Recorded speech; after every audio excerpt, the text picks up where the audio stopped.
হয়েছে, আমি এলাকাবাসীকে ধন্যবাদ জানাবো। আমি এই যে মসজিদ আহমেদপুর যে মসজিদ, সেই মসজিদের আমি সভাপতি, আর আমার এই ছোট ভাই আরিফুল ওই গোরস্থান কমিটির সাধারণ সম্পাদক। আপনাদেরকে বলবো, এই মসজিদ এবং গোরস্থান এটা সবার জিনিস। এই পৃথিবীতে সুন্দর সুন্দর বিল্ডিং করেছেন, কিছুই থাকবে না, থাকবে কি ওই গোরস্থান এবং মসজিদ। তাই এগুলা রক্ষার দায়িত্ব আমাদেরই।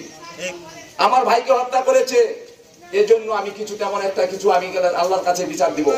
কিন্তু আপনাদেরকে একটি জিনিসই বলবো, গোরস্থান এবং মসজিদ রক্ষা জনগণ করতে হবে, আল্লাহর দিকে সহযোগিতা করবে।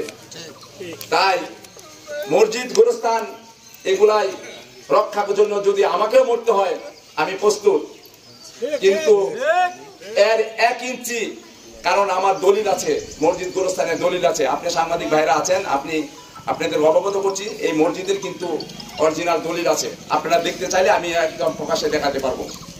তাই আপনাদের মাধ্যমে জানিয়ে দিতে চাই, এই মসজিদ গোরস্থানের জমি আপনারা সঠিক যেটা এটাও তুলে ধরবেন, কারণ আমাদের কাছে দলিল আছে।